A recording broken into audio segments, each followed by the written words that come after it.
നിങ്ങൾ ഇംഗ്ലണ്ടിൽ റെന്റ് ചെയ്ത് താമസിക്കുന്നവരാണെങ്കിൽ മെയ് 1 മുതൽ ലോയിൽ ചില പ്രധാനപ്പെട്ട മാറ്റങ്ങൾ വരുന്നുണ്ട്.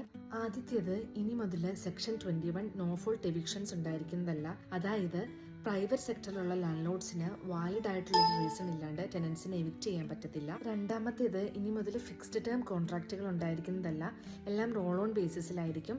നമ്മുടെ അറേഞ്ച്മെന്റ് അനുസരിച്ച് മന്ത് ടു മന്ത് അല്ലെങ്കിൽ വീക്ക് ടു വീക്ക് നമുക്ക് പ്രോപ്പർട്ടി ലീവ് ചെയ്യണമെന്നുണ്ടെങ്കിൽ ലാൻഡ് ലോഡിന് 2 months നോട്ടീസ് കൊടുത്താൽ മതിയാവും. മൂന്നാമത്തേത്, ലാൻഡ് ലോഡിന് വർഷത്തിൽ ഒരിക്കലും മാത്രമേ റെന്റ് റേസ് ചെയ്യാൻ പറ്റത്തുള്ളൂ. റേസ് ചെയ്യുന്ന എമൗണ്ട് ടെനന്റിന് അൺഫെയർ ആയിട്ട് തോന്നിയാൽ അത് ചാലഞ്ച് ചെയ്യാൻ പറ്റുന്നതാണ്. അടുത്ത മാറ്റം, ലാൻഡ് ലോഡിന് അഡ്വർടൈസ് ചെയ്ത എമൗണ്ടിനേക്കാളും കൂടുതൽ റെന്റ് ചാർജ് ചെയ്യാൻ പറ്റുന്നതായിരിക്കില്ല. പിന്നെയുള്ളത്, ലാൻഡ് ലോഡിന് മാക്സിമം 1 മാസത്തെ അപ്രണ്ട് മാത്രമേ ടെനന്റിന്റെ അടുത്ത് നിന്ന് മേടിക്കാൻ പറ്റുള്ളൂ. അതിൽ കൂടുതൽ ആവശ്യപ്പെടാൻ സാധിക്കുകയില്ല.